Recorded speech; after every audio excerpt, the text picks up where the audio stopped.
Hello students. आप देख रहे हैं कास्टम ट्यूटोरियल्स और मैं हूं प्रभाकर आचार्य। स्टूडेंट्स, अभी तक हमने 3 वीडियो देखा बुद्धिर बलवती सदा से रिलेटेड, जिसमें हमने पाठ की चर्चा की। उसमें जो आए हुए संधि थे, समास थे, उसकी जो स्टोरी थी उसको जाना। चलिए आज हम शुरू करते हैं इसमें आए हुए प्रश्नोत्तर के बारे में। इस प्रश्नोत्तर में मैं आपको बताऊंगा कि कैसे लिखा जाता है, सटीक आंसर आप कैसे लिख सकते हैं, आप कम से कम मिस्टेक्स कैसे कर सकते हैं। तो अगर आप ध्यान से देखेंगे तो आसानी से इसके उत्तरों को लिखा जा सकता है और सीबीएसई में बहुत ही आसानी से आपको मार्क्स मिल सकता है। तो चलिए शुरू करते हैं हम अभी प्रश्नोत्तर के बारे में। देखिए, सबसे पहले इसमें प्रश्न दिया गया है, एक पदेन उत्तरता, अर्थात आपको एक पद में उत्तर देना, सिर्फ एक पद में एक शब्द में ही उत्तर देना होता है, ना कि पूरा वाक्य लिखना होता है। तो सबसे पहले प्रश्नों को समझना चाहिए और उसमें आए हुए प्रश्नवाचक शब्द को समझना चाहिए। जैसे कि यहाँ पे दिया है, बुद्धिमती कुत्र व्याघ्रम ददर्श। कुत्र मीन्स कहाँ पर, तो इसका आंसर आएगा क्या, गहन कानने, घने जंगल में। बुद्धिमती गहन कानने व्याघ्रम ददर्श। दूसरा है, भामनी कया विमुक्ता। कया मीन्स किसके द्वारा, विमुक्ता मीन्स बच गई। तो उसमें है वो अपने बुद्धि से, तो उस बुद्धि के लिए क्या है, बुद्धिया, स्वबुद्धिया। तो यहाँ पे आप देख सकते हैं निज बुद्धिया, निज बुद्धिया, इसका आंसर है निज बुद्धिया। यस, तो ये आंसर है। तीसरा है, सर्वदा सर्व कार्येषु का बलवती। कौन बलवती होती है, तो बुद्धि के बारे में आपको इस पाठ में चर्चा हुई है। तो आएगी बुद्धि, क्योंकि का जो है स्त्रीलिंग शब्द है और प्रतिमा एक वचन है, तो बुद्धि। चौथा प्रश्न है, व्याघ्र कस्मात् बिभेति। बाघ किससे डर गया और डरता है, तो इसमें आंसर है मानुषै ही। कस्मात्, तो मानुषै ही, मानुष के द्वारा या मानुषात। यहाँ पे एक्चुअली पंचमी विभक्ति होना चाहिए, मानुषात। तो व्याघ्र मानुषात बिभेति। प्रत्युत्पन्नमति बुद्धिमति किम आक्षिपन्ति उवाच। तो यहाँ पे है श्रुगालम। किम मतलब किसको, आक्षिपन्ति आरोपित करते हुए, मतलब टारगेट करते हुए बोली, तो श्रृगाल, श्रृगाल को बोलती है। तो यहाँ पे आप देख सकते हैं कि किम है या फिर अकस्मात है। ये हमें अगर प्रश्नवाचक शब्द समझ में आ गए तो आसानी से इसके उत्तर लिखे। जैसे यहाँ पे अकस्मात है, यहाँ पे प्रश्नवाचक का स्त्रीलिंग का प्रथमा एक वचन, यहाँ पे कया स्त्रीलिंग का तृतीया एक वचन, तो आंसर भी, उत्तर भी तृतीया एक वचन में होना चाहिए। उसी तरह से कुत्र, जो कि प्लेस से रिलेटेड क्वेश्चन होता है, ये मतलब स्थान से संबंधित, तो स्थान में ही आंसर दिया जाता है। गहन कानने अब स्थान है।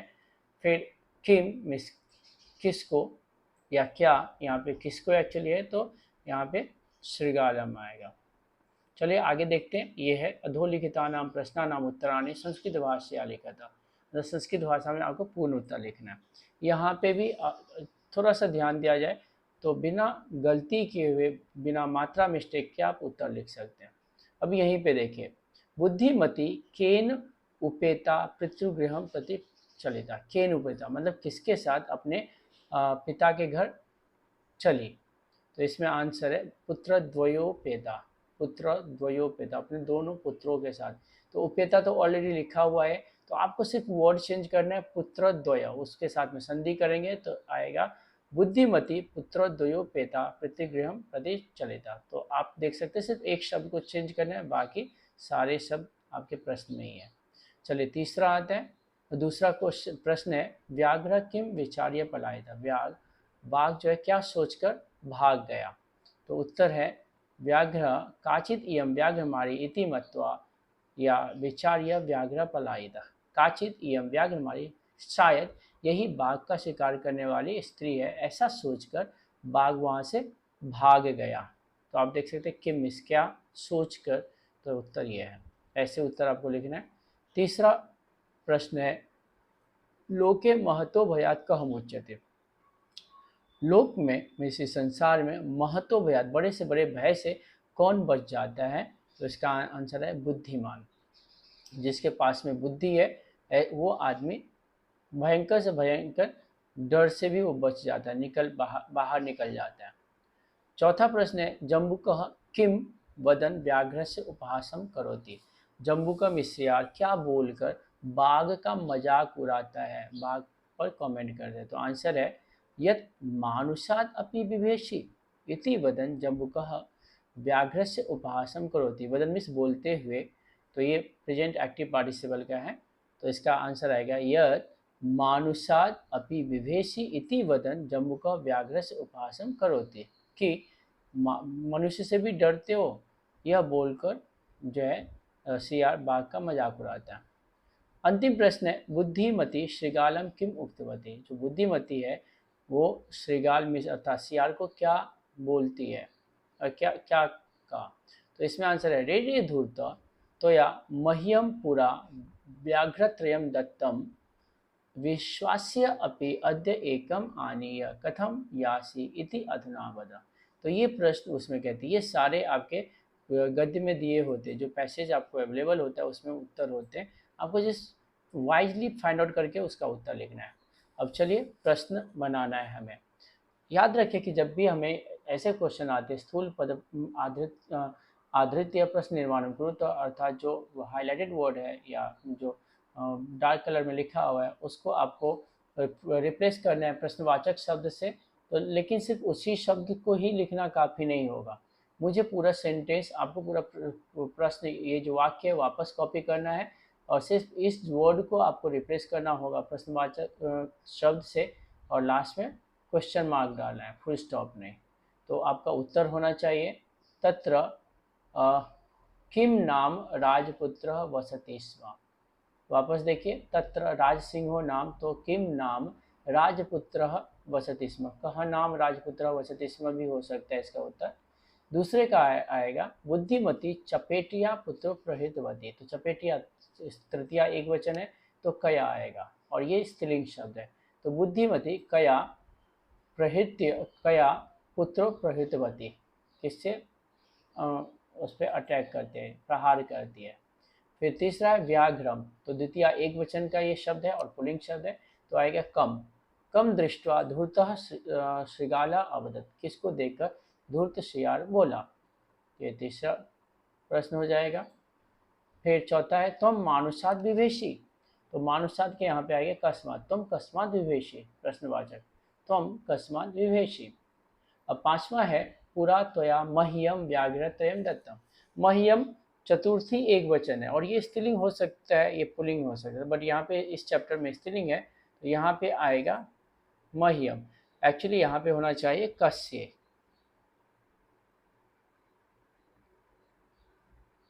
यहाँ पे आएगा कस्य। वैसे मैं आपको दोनों लिख देता हूँ कि दोनों करेक्ट होगा, क्योंकि प्रश्न बनाने के लिए आएगा तो आप दोनों का प्रयोग कर सकते हैं। कस्य क्योंकि ये स्त्रीलिंग के लिए है, वो औरत बोलती है, तो यहाँ पे कस्य स्त्रीलिंग है, इसलिए यहाँ पे कस्य आना चाहिए, व्याघ्रत्रयम दत्तम।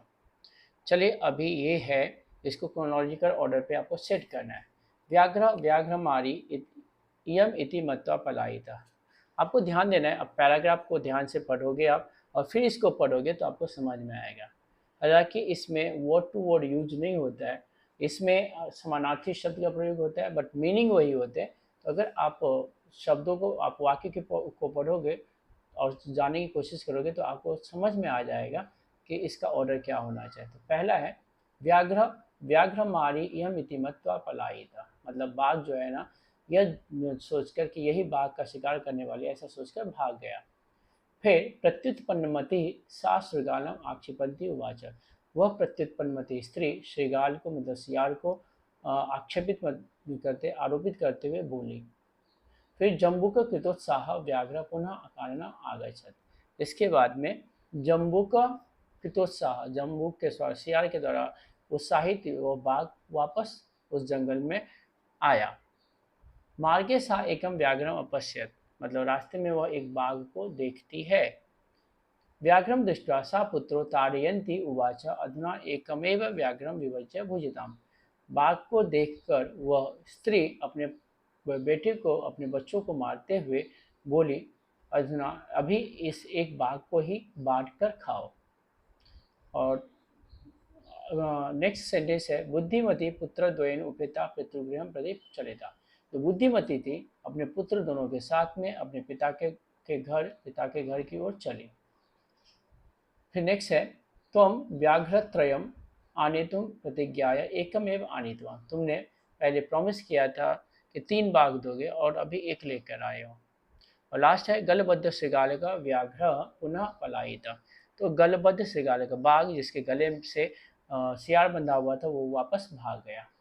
तो अब ये मीनिंग है, अगर आपने मीनिंग समझ लिया तो आप आराम से इसको रीअरेंज कर सकते। रीअरेंज करते टाइम में आपको कैसे लिखना चाहिए, ये नहीं कि अगर पहले सपोज कि घ का जो सेंटेंस है मार्गे सा एकम व्याकरण अपश्यत, और ये अगर पहला सेंटेंस होगा तो मैं उस वहाँ पे भी घ लिखूँ, मुझे क ख ग ही लिखना है। अब यहाँ पे देखिए आंसर है बुद्धिमती पुत्रोदयन उपेता पितृगृहम प्रति चलिता। दूसरा है मार्गे मार्गे सा एकम व्याघ्रम अपश्यत। तीसरा है व्याघ्रम दृष्ट्वा सा पुत्रो ताड़यन्ति उवाच अधुना एकमेव व्याघ्रम विभज्य भुज्यताम। चौथा है व्याघ्रमारी इयम इति मत्वा पलायित। पांचवा है जम्बुक कृतोत्साह व्याघ्र पुनः काननम आगच्छत। छठा है प्रत्युत्पन्नमति सा श्रृगालम। यहाँ पे मात्रा मिस्टेक है,